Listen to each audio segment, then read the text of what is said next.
Good morning प्यारे बच्चों, मैं राजकुमार सैनी आप सभी बच्चों का इस ऑनलाइन पाठ्यक्रम में स्वागत करता हूं। प्यारे बच्चों, हमने प्रश्नावली जो 7.3 है वो स्टार्ट कर दी थी और 7.3 में जो मैंने कल आपको 7 प्रश्न करवा दिए थे। अब आगे देखो प्रश्न संख्या 8 और 8 के फर्स्ट पार्ट में आ रहा है मेरे पास क्या cos x बटा log x ये आ रहा है। अब देखिए ये cos x बटा जो log x आ रहा है इसके लिए हम क्या तो देखो इसको कैसे करना है। पहले आप मान लेंगे, माना y बराबर cos x बटा log x। अब ये क्वेश्चन ऐसा है, इसमें आप चाहो तो लोग नहीं लो तो भी आपका सीधा डायरेक्ट हो जाएगा, क्योंकि इसमें कोई चर पर चर की घात नहीं आ रही। मतलब चर पर चर की घात आई तब तो लोग लेना अनिवार्य होता है, बाकी कंडीशन में लोग लेना कोई जरूरी नहीं है। लो तो भी ठीक है, ना लो तो भी कोई दिक्कत नहीं है। लेकिन यहाँ पर अगर हम लोग लेते हैं तो सवाल थोड़ा आपका इजी हो सकता है। जैसे आपने लिखा दोनों पक्षों का लोग लेने पर, तो इधर देखो मेरे पास आ जाएगा लोग वाई और यहाँ पर आ गया मेरे पास लोग cos x बटा log x। अब देखो यहाँ तो आ रहा है मेरे पास log y बराबर, यहाँ पर देखो log m बटा n का फॉर्मूला होता है आपका log m minus log n,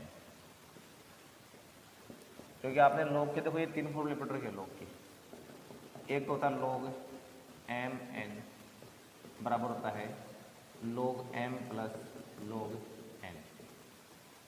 एक जो होता है आपका log m बटा n, इसका होता है log m minus log n। एक होता है log m की होल पावर n बराबर n log m। ये तीनों फॉर्मूले आपको ध्यान में रखने हैं। log m n का मतलब log m plus log n और log m बटा n का मतलब log m minus log n और log m की होल पावर n का मतलब n log m। इन तीनों फॉर्मूले के आधार पर आपने इसको ऐसे लिख दिया। और अब लिखो आप x के सापेक्ष अवकलन करने पर, और जैसे आप अवकलन करोगे तो जानते हैं आप log का होता है 1 बटा y, फिर y का दोबारा हो गया dy बटा dx। इसी तरह से log x माना आपने, क्यों एक ही पता नहीं है, क्यों इसके बिना log का मैं तो नहीं है, तो log x है, log x का क्या होता है 1 बटा x, यानी cos x आगे बटे में। अब cos का दोबारा क्या कितना हो गया माइनस का sin x। उसके बाद देखो फिर आ रहा माइनस, बाद में वापस log का पहले क्या देखो log x का ये x है इतना पूरा, तो आ गया 1 बटा log x। अब इस log x का दोबारा करें तो क्या आएगा 1 बटा x। अब देखो मेरे पास आ रहा है 1 बटा y dy बटा dx बराबर आ रहा है माइनस का sin x बटा cos x और माइनस में 1 बटा x log x। अब देखो इसके बाद में जो आपके पास मान है वो आ जाएगा dy बटा dx बराबर, कि जो y भाग में इधर गुणा में आ जाएगा आपका मान, और ये होगा माइनस का tan x और माइनस में 1 बटा x log x। अब देखो आप यहाँ पर y का मान वापस रख सकते हो। y का मान क्या था शुरुआत में आपका यह था, यानी cos x बटा log x और ब्रैकेट में आ रहा माइनस का tan x माइनस 1 बटा x log x। तो ये आपने इस तरह से जो इसका मान है वो आपने प्राप्त कर लिया है। और अवकलन वाले प्रश्नों में क्या ध्यान रखना आपको, यानी जो प्रश्न आपका आगे थे उसका सरलीकरण आप करें या न करें, जितना कर दोगे उतना आपको क्या है राइट है। अब इसको उसको तो आगे और भी सरल कर सकते हैं आप, लेकिन आप अगर इतना भी कर दोगे तो भी आपका सवाल क्या माना जाएगा, बिल्कुल राइट माना जाए। तो ये था हमारा प्रश्न के 8 का पहला पार्ट। अब देखो आगे आप नेक्स्ट। अब देखो 8 के बी पार्ट में आ रहा है मेरे पास y बराबर रूट एक्स की होल पावर रूट एक्स की होल पावर रूट एक्स और आगे से इन्फिनिट तक आ रहा है। अब देखिए जब इन्फिनिट तक कोई आपका मान आए तो उसका मतलब कि अगर हम इसको छोड़ देंगे तो भी मान तो आपका इन्फिनिट रहेगा नहीं है, फिर तो अक्सर जो रूट पावर आ रही है वो आपकी इन्फिनिट आ रही है, तो इसको छोड़ेंगे तो मान आपका इन्फिनिट आ रहा है। तो हम क्या करेंगे, ये आपका पूरा इन्फिनिट का मान y तो है ना, तो आप क्या मान लेंगे इस रूट एक्स के ऊपर बाकी मान है सारा इतने वाला, ये वापस इसके y के समान तो आ रहा है ना, इस पूरे को आप क्या मान लेंगे, y मान लेंगे। यानी मेरे पास क्या आ गया, y बराबर √x की होल पावर क्या आ गई, y आ गई। यानी आपको क्या करना है, जब इन्फिनिट मान रहा है तो आपको एक पद को छोड़ के बाकी सारों को वापस क्या मान लेना है, y। क्योंकि अगर आप इसको छोड़ोगे देखो ये y के समान तो बटा पूरा √x की पावर √x, तो मतलब ये y के समान ही बिल्कुल आ रहा है, तो इसको आप क्या मान लेंगे, एक बार y मान लेंगे। और मेरे पास मान आ गया √x की होल पावर y। अब देखो चर पर चर की बात आ रही है और मैंने आपको तरीका बता रखा है, क्या करना होता है, आपको दोनों पक्षों का log लेना होता है। तो आप लिखोगे दोनों पक्षों का log लेने पर, और जैसे आप दोनों पक्षों का log लोगे तो ये मान हो जाएगा आपका log y, इसमें आपका होगा log √x, ये पावर है वो पहले आ जाएगी आगे, यहाँ पर आ गया y। अब आपका वही तरीका है, x के सापेक्ष अवकलन करने पर, अवकलन करने पर, और जैसे आप अवकलन करोगे तो log y का होता है आपका 1/y, log x का होगा नहीं बटा x, वैसे 1/y हो गया, और y का दोबारा क्या हो जाएगा आपका dy/dx। इसी तरह आप क्या करोगे, इसमें आपको देखो यू डॉट भी लगाना है, क्योंकि ये अपने आप में स्वतंत्र पद है और ये अपने आप में क्या है, एक स्वतंत्र पद है। तो इसको u माना तो u कांस्टेंट, और v का करना आपको अवकलन, यानी आपको अवकलन किसका करना है, log √x का। और इसी तरह आप क्या लिखोगे, प्लस में v तो आपका कांस्टेंट, और आपका अवकलन किसका करना है, y का अवकलन आपको करना है। तो आपका मान आ गया 1/y dy/dx बराबर, यहाँ y तो आ रहा है सेम। अब देखो इस log का करें तो log का पहले क्या होता है, 1/x होता है, तो x का मान आएगा √x, log का हो गया। अब √x का दोबारा करना क्या हो गया, 1/2 √x, x क्या होता है। इसी तरह देखो मेरे पास log √x तो आ रहा है पहले कांस्टेंट, और y का हो गया dy/dx। अब आपका मान आ जाएगा यानी dy/dx बराबर, अब जो इधर y भाग में वो इधर आपका गुणा में आ जाएगा, और मान आ गया मेरे पास क्या, y/2x, क्योंकि ये 2x बन गया ना, 2 तो है ही है, ये x बन गया आपका वापस, प्लस इसी तरह देखो मेरे पास क्या रहा है, log √x और dy/dx। अभी ये आपका उत्तर प्राप्त नहीं हुआ है, क्योंकि dy/dx के सारे मान आपको एक जगह इकट्ठे करने हैं, जबकि देखो आपके पास मान 2 जगह आ रहे हैं, यहाँ पर भी dy/dx है, यहाँ पर भी dy/dx है।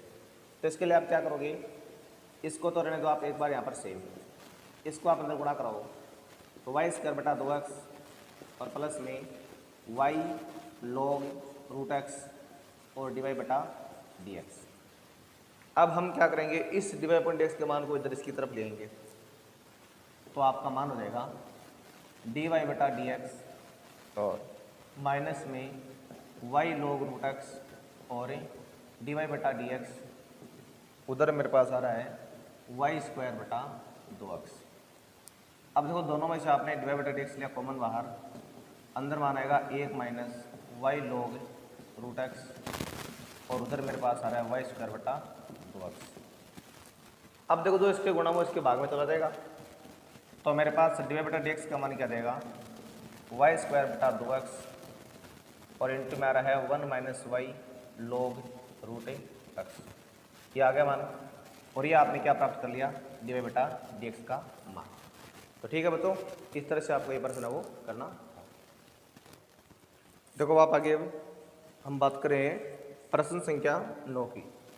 तो देखो 9वें का पहला पार्ट क्या है, इसमें आ रहा है मेरे पास y रूट में 1 माइनस x², और उधर आ रहा है मेरे पास साइन इनवर्स x।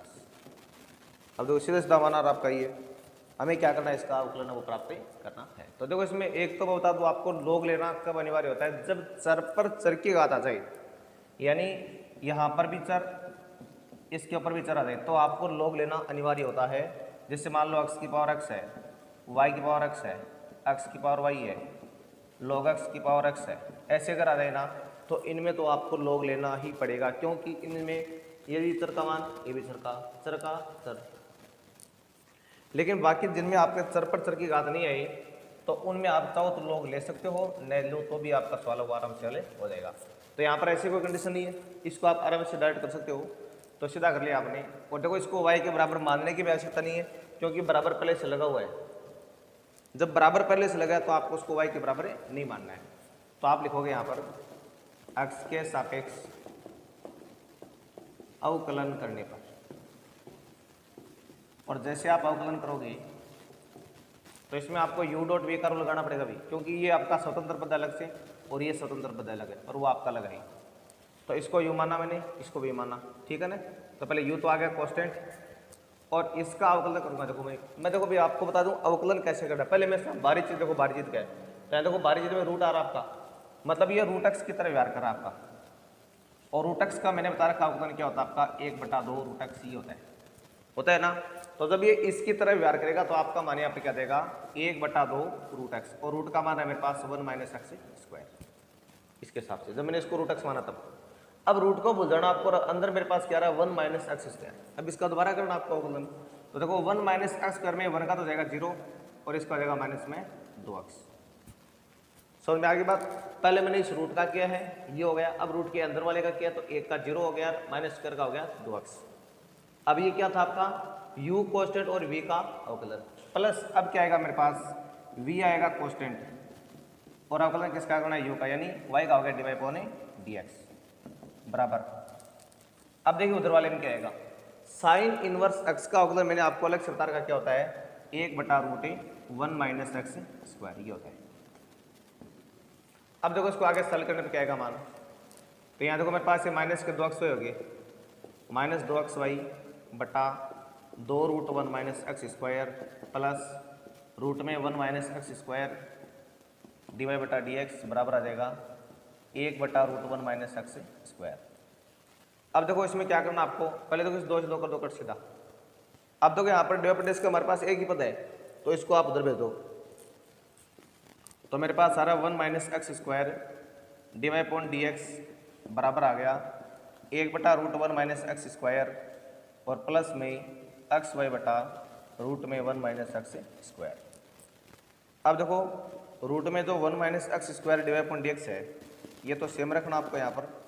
इधर अगर आप देखो इनका लघुत्तम लेंगे तो ये आ गया लघुत्तम, और ऊपर आ रहा है मेरे पास 1 प्लस एक्स वाई। अब क्या करना आपको, इस dy अपॉन dx का मान निकालना है।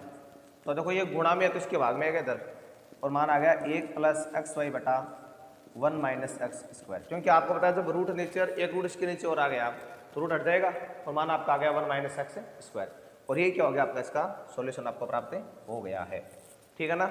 ये था आपका 9वें का पहला पार्ट। अब देखो जो 9वें का सेकेंड पार्ट है वो देखिए, 9वें के सेकेंड पार्ट में आपके पास आ रहा है ये y√1 प्लस एक्स बराबर, ये आ रहा है रूट में 1 माइनस एक्स। देखो अवकलन में आपका जो आंसर बुक के अंदर लिखा है वो बिल्कुल आना कोई जरूरी नहीं है। प्रश्न अगर आपका आगे सोल्व हो तो उसको आप और भी आगे कितना सोल्व कर सकते हो, लेकिन जो आपका अवकलन करने का तरीका है वो बिल्कुल क्या होना चाहिए, राइट होना चाहिए। तो आपका सवाल क्या होता है, बिल्कुल राइट होता है, ठीक है ना। अब देखो ये प्रश्न है, इसको हम कैसे करेंगे, वो इस तरीका रहेगा हमारे पास, यानी एक्स के सापेक्ष अवकलन करने पर, और जैसे आप एक्स के सापेक्ष अवकलन करोगे तो इसमें आपको u डॉट वी का रूल लगाना और उसका सीधा डायरेक्ट आपका हो जाएगा। तो u तो मैंने किसको मान लिया, y को मान लिया मैंने, तो u कांस्टेंट आ गया, और v में देखो पहले रूट का करना पड़ेगा, तो रूट का हो गया आपका 1/2 रूट एक्स। अब रूट के अंदर वाले का फिर से करना है ना, तो आपको पता है 1 का 0 हो गया, x का हो गया 1, ठीक है। ये तो u कांस्टेंट आया और v का हो गया अवकलन, प्लस अब मेरे पास क्या आएगा, v तो आएगा कांस्टेंट ये, और y का क्या हो जाएगा dy बटा dx। उधर देखो उसमें पहले आपको रूट का करना पड़ेगा, रूट का तो हो गया 1/2 रूट एक्स। अब अंदर वाले का दोबारा क्या आ गया, 0 माइनस 1 आ गया, क्यों 1 का तो 0 हो गया और एक्स का हो गया माइनस में 1। अब देखो यहाँ इस 1 का कोई महत्व नहीं है, ये तो आ रहा है मेरे पास y बटा 2 रूट 1 प्लस एक्स, और यहाँ पर प्लस में रूट 1 प्लस एक्स dy बटा dx, उधर आ रहा है मेरे पास माइनस में 1/2 रूट 1 माइनस एक्स। अब देखिए यहाँ पर जो रूट में 1 प्लस एक्स है dy अपॉन dx है, इसको आप उधर भेज दो पहले, तो माइनस 1/2 रूट 1 माइनस एक्स द्वारा सेम, ये माइनस में y बटा 2 रूट 1 प्लस एक्स।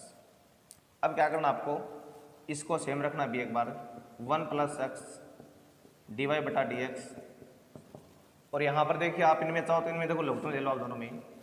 तो देखो आपने लघुत्तम लिया 2√1 माइनस एक्स और √1 प्लस एक्स। अब इसका भाग दिया, ये कट गया, मेरे पास क्या बच गया, रूट में 1 प्लस एक्स बच गया। हालांकि इसका माइनस भी लगा, ठीक है, नहीं माइनस लगाना आप इसमें आगे, और माइनस वाई इंटू इसमें आपका ये कट रहा है, बच गया क्या, रूट में 1 माइनस एक्स। अब देखो तो ये तो आ रहा है मेरे पास √1 plus x d Y upon D x, उधर मेरे पास आ रहा माइनस में √1 plus x minus y √1 minus x, और बट्टे में तो क्या रहा है 2 इंटू। अब देखो ये इधर आपका मान पड़ा है, जब ये मान आपका इधर इसके भाग में आता है तो मतलब इसका ये हट जाएगा ना, ये 1 माइनस एक्स और ये आपका आ गया 1 प्लस एक्स, यानी इसका जो रूट है वो हट गया जब ये इसके भाग में आएगा तब। अब इसको आप चाहो तो आगे देखो और भी इसको सरल कर सकते हो आप। अब सरल कैसे, मान लो कई बार क्या होता है उत्तर में आपका वाई का मान आपको गायब मिलता है वहाँ पर, तो वाई का मान गायब करने के लिए क्या कर सकते हो आप, यहाँ से वाई का मान निकालोगे आप, √1 माइनस एक्स बटा √1 प्लस एक्स, ये आप वाई की जगह रख सकते हो, जिससे आपका वाई का मान क्या हो जाएगा, गायब हो जाएगा। बाकी अगर आप इसको इतना छोड़ दोगे तो भी आपका अवकलन क्या माना जाएगा, बिल्कुल राइट माना जाएगा, ठीक है ना। आगे आप सरल करो तो ठीक है, नहीं करो तो कोई बात नहीं है, ठीक है, इतना आप इसको कर देना। अब देखो नेक्स्ट हम अगले प्रश्न की बातें कर रहे हैं। देखो मैंने बता दिया आपको ये 7.3 प्रश्नावली, ये आपकी विशेष महत्वपूर्ण प्रश्नावली है। एग्जाम की अगर दृष्टि से देखा जाए तो ज़्यादातर जो आज तक एग्जाम में प्रश्न पूछे गए वो आपके 7.3 से संबंधित प्रश्न पूछे गए हैं, ठीक है ना, इसलिए इसको आपको बिल्कुल थोड़ा महत्वपूर्ण रूप से समझना है। अब देखो 10वें का जो पहला पार्ट हम उसकी बात कर रहे हैं, इसमें देखो आपका आ रहा मान वाई बराबर रूट में साइन एक्स प्लस वापिस रूट में साइन एक्स प्लस वापिस रूट में साइन एक्स, ऐसे आपका अनंत तक आता रहेगा। तो देखो इसमें मैंने आपको तरीका बता रखा, जब भी आपको ये अनंत वाली कंडीशन मिल जाए तो केवल आपको एक शुरुआत वाले पद को छोड़ करके छोड़ दिया, अब जो आगे जितना बच रहा सारा उसको आप क्या मान लेंगे, वाई मान लेंगे। तो ये आपका क्या आ गया कंप्लीटली वाई, क्योंकि एक पद को छोड़ोगे तो भी आपका मान तो वाई के समान रहेगा ना, अनंत में तो कितना शामिल करो आपको दिखता नहीं है, तो उस पूरे को आपने क्या मान लिया, एक बार वाई मान लिया, ठीक है ना।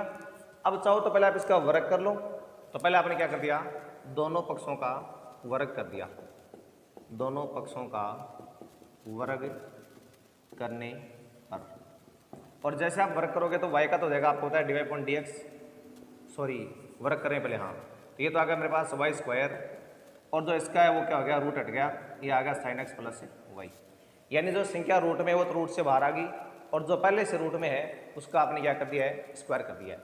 अब आप इसका करो x के सापेक्ष अवकलन करने पर। अब जब आप इसका x के सापेक्ष अवकलन कर रहे हो तो अवकलन करने पर आपके पास क्या देगा, 2y dy बटा dx बराबर, इधर देखो साइन एक्स का तो हो गया मेरे पास क्या, कोस एक्स का 1 हो गया, और y का हो गया कितना, dy बटा dx। अब आपको dy बटा dx का मान एक तरफ इकट्ठा करना है, तो मेरे पास है 2y dy बटा dx माइनस dy बटा dx बराबर आ रहा है कोस एक्स, और अब जब आप इन दोनों में से dy बटा dx को बाहर कॉमन लेंगे तो आपका मान आ जाएगा 2y माइनस 1 बराबर आ रहा है कोस एक्स। अब आप इसको इसके भाग में ले आओ तो आपका मान आ गया कोस एक्स बटा 2y माइनस 1।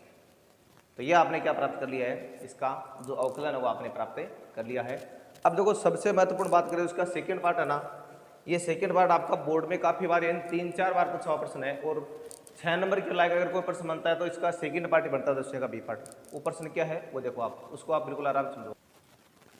देखो ये प्रश्न हमारे पास 10वें का सेकंड पार्ट है बी, ये प्रश्न आपका कम से कम 2-3 बार बोर्ड में पूछा गया है, और लगभग इसी के तर्ज पर आपका बोर्ड है वो सवाल ज़्यादातर पूछता है, तो इसलिए आप इसको बहुत ही महत्वपूर्ण ढंग से इसको आप समझ लो। और करना कैसे है वो देखो आप, देखो आपके पास मैंने बता रखा है अगर आपके बराबर के दोनों तरफ ऐसे मान लो अगर एक एक पद हो x की पावर x y की पावर x, दोनों तरफ एक एक पद है ना, तो आप इसमें सीधा लोग ले सकते हो, यानी आप इधर आ जाएगा log x, ये पहले आ गया log y और ये आ गया x पहले। लेकिन ध्यान रखना अगर आपके पास 2 या 2 से अधिक पद आ जाए, यहाँ तो 3 पद आ रहे हैं, तो आपको कभी भी सीधा log नहीं लेना है, इस बात को ध्यान रखना है, कभी भी आपको सीधा log नहीं लेना है। तो इसके लिए आप क्या करेंगे, पहले आप मानेंगे अलग अलग को, माना जो y की पावर x है इसको आप u मानेंगे, x की पावर y है उसको आप v मानेंगे, x की पावर x है उसको आप w मानेंगे, और अब आपका मान आ गया u plus v plus W बराबर ए की पावर बी। अब यहाँ देखो ए की पावर बी को मैंने इसलिए नहीं माना क्योंकि ए की पावर बी तो कांस्टेंट है और कांस्टेंट को मानने की आपको कोई आवश्यकता नहीं होती है क्योंकि कांस्टेंट का तो वैसे भी अवकलन क्या होता है, जीरो होता है। अब देखो ये मान लिया आपने, अब लिखना आपको x के सापेक्ष अवकलन करने पर, और जैसे आप x के सापेक्ष अवकलन करोगे तो यहाँ u का तो हो गया मेरे पास du बटा dx और v का हो गया dv बटा dx और w का हो गया dw बटा dx और कांस्टेंट का जीरो हो गया और इसको आपने एक बार क्या मान लिया, समीकरण नंबर 1 मान लिया। अब देखो u आपने किसको माना था, u माना था आपने y की पावर x को। अब देखो यहाँ पर चर की कहा था ना, तो लोग लेना पड़ेगा आपको, अनिवार्य लोग लेना। तो आपने लिखा दोनों पक्षों का लोग लेने पर, और जैसे आपने दोनों पक्षों का लोग लिया तो यहाँ तो आएगा लोग u, इसका हो गया लोग y की पावर x। अब ये n जो होती है वो आपकी आगे आ जाती है, यहाँ पर यहाँ से कट हो गई है, x लोग y हो गया। और अब लिखना आपको x के सापेक्ष अवकलन करने पर, और जैसे आप x के सापेक्ष अवकलन करोगे तो आपके पास यहाँ पर इसका तो जाएगा 1 बटा u du बटा dx बराबर, यहाँ पर आ रहा है मेरे पास x तो आ रहा है कांस्टेंट, इनमें जब आपको u डॉट v का रूल लगाना तो ये u होगा, ये v हो गया, x कांस्टेंट, log y का हो गया 1 बटा y और y का दोबारा हो गया dy बटा dx प्लस अब आ रहा है मेरे पास log y तो आ रहा कांस्टेंट और x का हो गया मेरे पास क्या, 1 हो गया। अब देखो यहाँ पर मेरे पास जो du अपॉन dx है उसका मान क्या देगा, ये देखो u इधर इसके गुणा में आ गया बाहर, अब अंदर मान आ रहा है x बटा y dy बटा dx प्लस log y।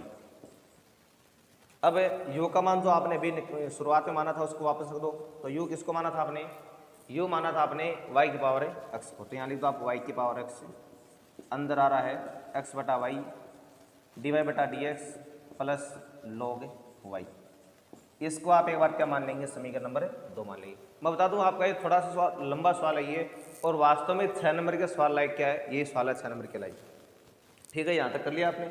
अब देखो दूसरा आपने माना था v वाला ये, तो आपने v किसको माना था, x की पावर y को आपने क्या माना था, v माना था। अब यहाँ पर भी वही तरीका लगाएंगे आप, दोनों पक्षों का लोग लेने पर, दोनों पक्षों का लोग लेने पर, जैसे आप लोग लोगे तो यहाँ तो आएगा मेरे पास लोग v और यहाँ पर आएगा मेरे पास y लोग x आ गया। जो पावर ऊपर ले आएगी लोग में, मैंने आपको शुरुआत में लोग के तीनों नियम बताए ना, लोग m की पावर n का मतलब क्या होता है, n लोग m होता है। अब देखो आप आगे, अब आपका वही तरीका, आप क्या करेंगे, x के सापेक्ष आप अवकलन करोगे आप, यानी आप लिखोगे x के सापेक्ष अवकलन करने पर, और देखो जैसे आप अवकलन करोगे तो x के सापेक्ष अवकलन करने का मतलब ये हुआ कि आपको क्या करना है, यहाँ तो log v का जो मेरे पास वो तो हो गया 1 बटा v और v का हो गया dv बटा dx, ये तो इसका कर लिया आपने log v का। और देखो y log x का मतलब इसको u मानो इसको v मानो आप, तो मेरे पास u तो आ गया पहले कांस्टेंट, log का हो गया 1 बटा x, फिर log x आ गया कांस्टेंट, इसका हो गया dy बटा dx। अब देखो यहाँ पर मेरे पास 1 बटा v dv बटा dx का मान आ रहा है y बटा x प्लस log x और dy बटा dx, ये आपने यहाँ तक प्राप्त कर लिया अभी। अब जो v का मान है उस v के मान को आप उधर ट्रांसफर कर दो, तो देखो जैसे v का मान उधर जाएगा तो मेरे पास dv बटा dx का मान आएगा v इंटू y बटा x plus log x dy बटा dx। और v का मान वापस क्या रखना आपको, शुरुआत से देख के v का मान आपका वास्तव में क्या था, x की पावर y था, तो आपने यहाँ रख दिया x की पावर y और y बटा x plus log x dy बटा dx, इसको मान लिया आपने समीकरण नंबर 3। यह आपने समीकरण 3 तक कर लिया। अब देखो w किसको माना था आपने, w माना था आपने x की पावर x को, तो w बराबर आ रहा है मेरे पास x की पावर x, वही तरीका दोनों पक्षों का लॉग लेने पर, और जैसे आप दोनों पक्षों का लॉग लोगे यहाँ पे, तो इसका तो हो गया log w और इसका हो जाएगा x log x। अब आगे वही तरीका x के सापेक्ष अवकलन करने पर, यानी जैसे आप x के सापेक्ष अवकलन करोगे तो log w का तो हो गया पहले 1/w log x के हिसाब से। अब w का तो आपने मतलब ये log का तो आपने कर लिया, अब w का दोबारा हो गया मेरे पास क्या dw/dx। ऐसे इसमें आप u डॉट v लगाओ तो ये u और ये v, तो x कांस्टेंट इसका 1/x, फिर log x कांस्टेंट और x का आ रहा है 1।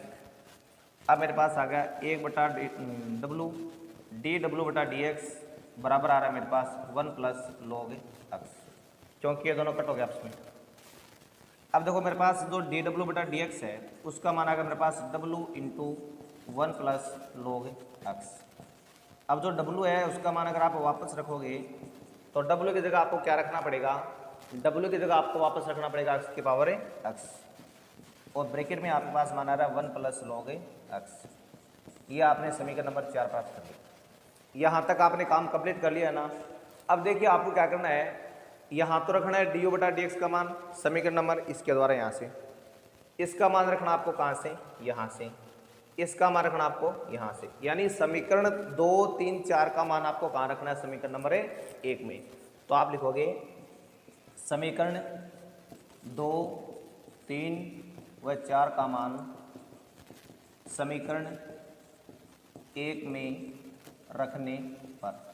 अब देखिए मैं समीकरण 1 में ये सारा मान रख रहा हूँ, तो देखो भाई इस नीचे वाले को मिटा रहा हूँ, एक बार इनको आप देख लो, और जैसे आप मान रखोगे तो आपके पास मान क्या आएगा। तो देखो जब आपने मान रखा, यहाँ देखो du/dx की जगह आपने मान क्या लिख दिया, ये लिखता आपने कितना y⁴x ब्रैकेट में x/y और dy/dx प्लस log y। ये तो आपका किसका मान आ गया यहाँ पर, du/dx का मान प्लस। अब देखो dv/dx का मान आप लेके आओगे कहाँ से, समीकरण नंबर आपकी ये रहती है यहाँ से, यानी x⁴y फिर ब्रैकेट में y/x प्लस log x और dy/dx, ये आपने इसका मान रख दिया प्लस। अब इस dx का मान कहाँ से लेके आओगे आप, समीकरण नंबर 4 से। इसको देखो मैं मिटा देता हूँ थोड़ा सा, वैसे पूरा ही मिटा देते हैं इसको।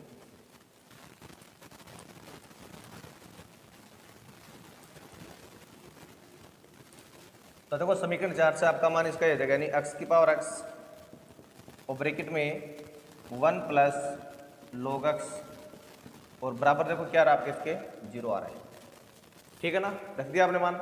अब देखो आपको इन सब मानों की किसी की आवश्यकता नहीं है, मैंने आपको ये मान रख के दिखाने के लिए इनको छोड़ा था।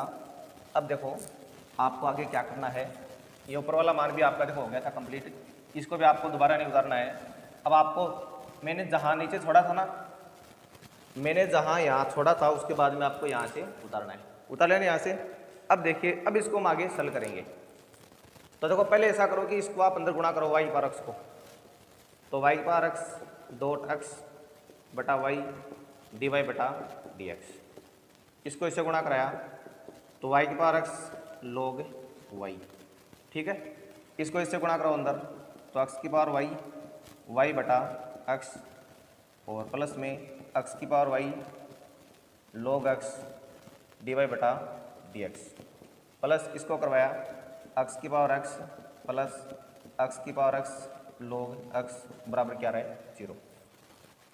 अब देखो इसको थोड़ा सा आप और सरल कर लो एक बार आगे, तो जब इसको आप देखो ये y जब आपका ऊपर जाएगा ना तो इसकी देखो घात 1 है, यहाँ पर ऊपर जाके -1 होगी, यानी y की पावर आ गई x - 1 इंटू x और dy/dx, ये हो गया मान आपका।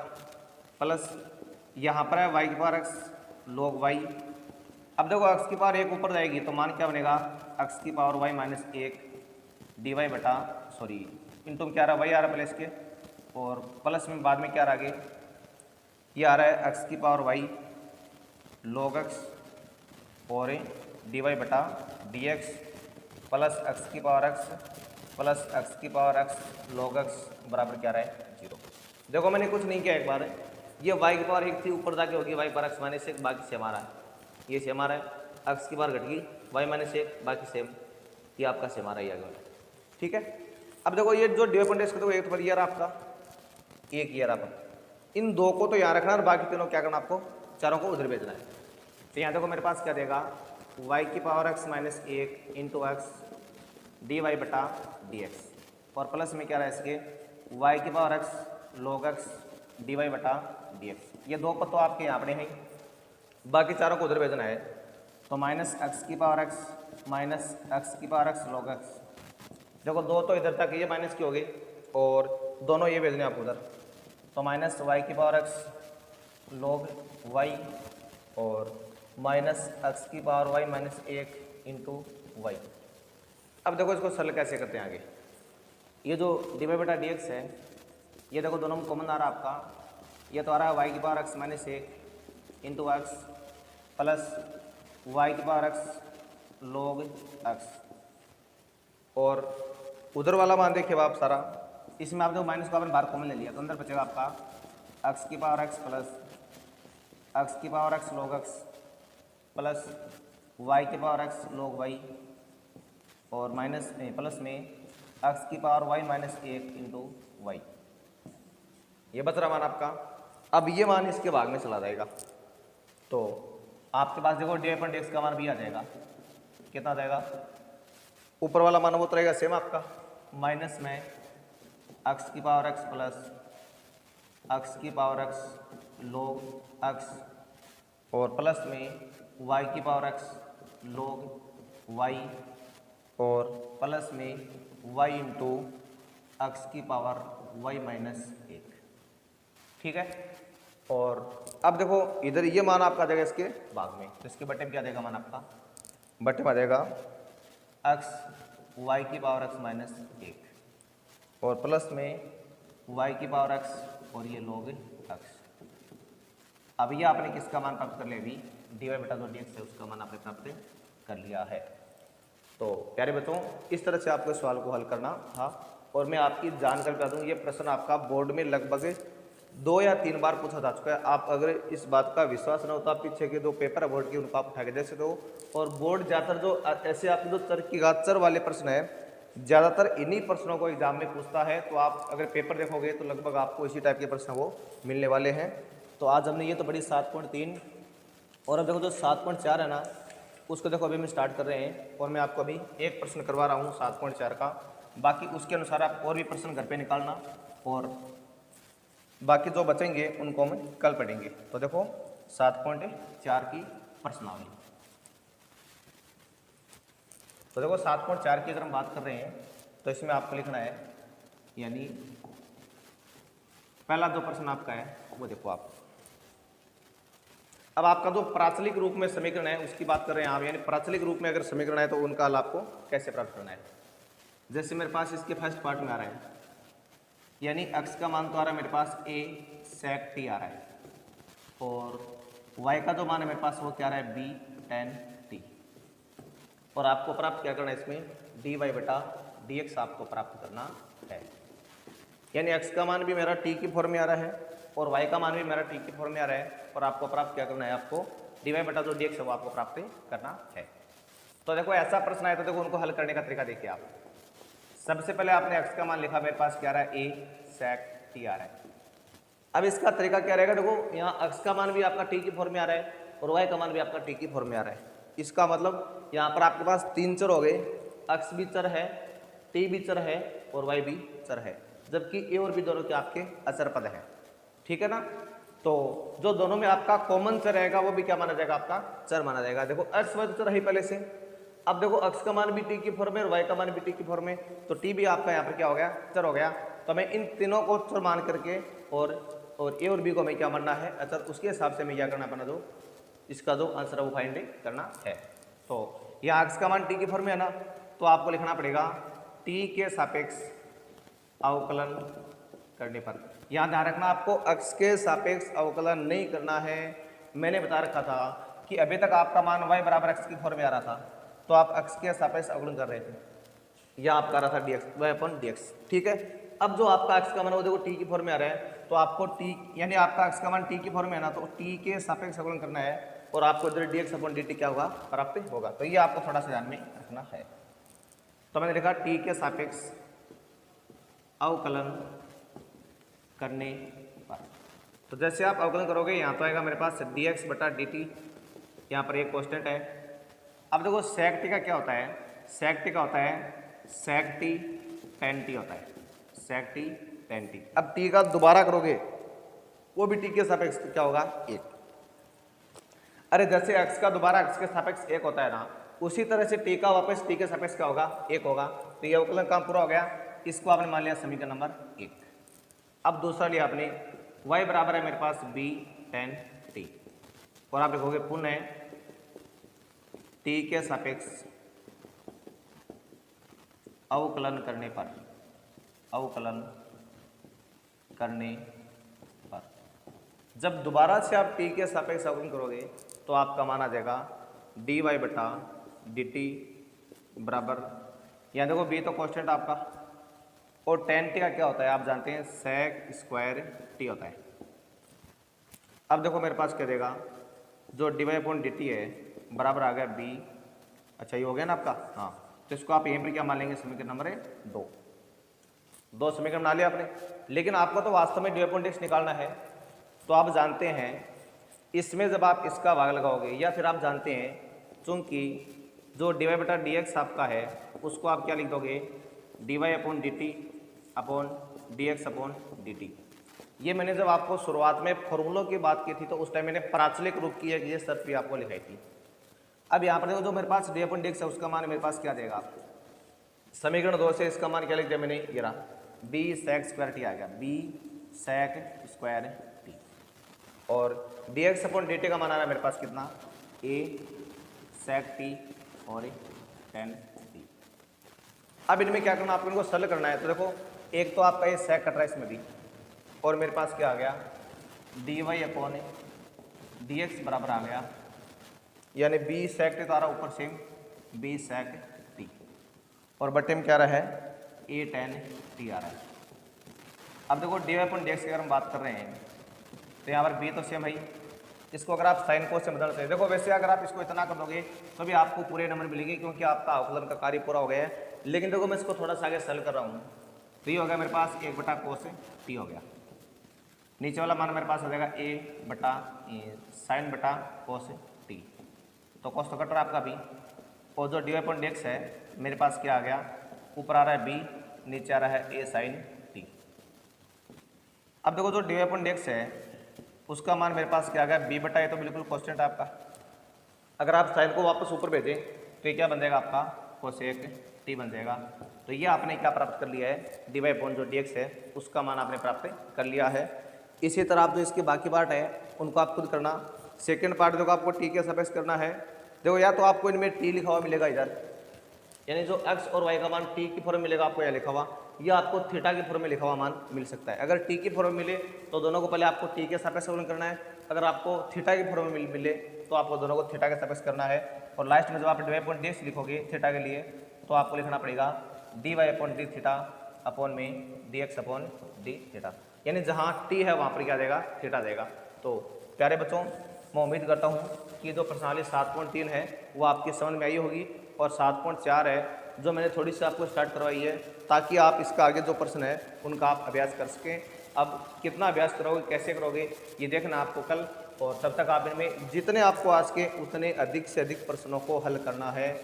दूसरी बात प्यारे बच्चों मैं आपको ये बात बता दूँ, अभी तक जिन बच्चों ने चैनल को सब्सक्राइब नहीं कर रखा है वो बच्चे चैनल को सब्सक्राइब अवश्य कर ले, ताकि आपको जैसे नया वीडियो अपलोड हो आपके पास तुरंत नोटिफिकेशन आ जाए। ग्रुप में आपके पास सूचना आए तब आए, लेकिन आपको जैसे ही वीडियो आए तुरंत आपको पास नोटिफिकेशन आ जाएगा, तो आप इस बात का भी ध्यान रखेंगे। और कईयों ने अगर चैनल को सब्सक्राइब कर रखा है तो वो साथ में बेल आइकन को दबाना ना भूलें, क्योंकि बेल आइकन दबाओगे ना तभी आपको क्या होगा, उसका नोटिफिकेशन आपको मिलेगा। तो सब्सक्राइब करने के साथ साथ में आप बेल आइकन को भी प्रेस करना ना भूलें, ताकि आपको नोटिफिकेशन वो प्राप्त हो जाए। तो प्यारे बच्चों आज के लिए बस इतना ही, तब तक के लिए नमस्कार, धन्यवाद।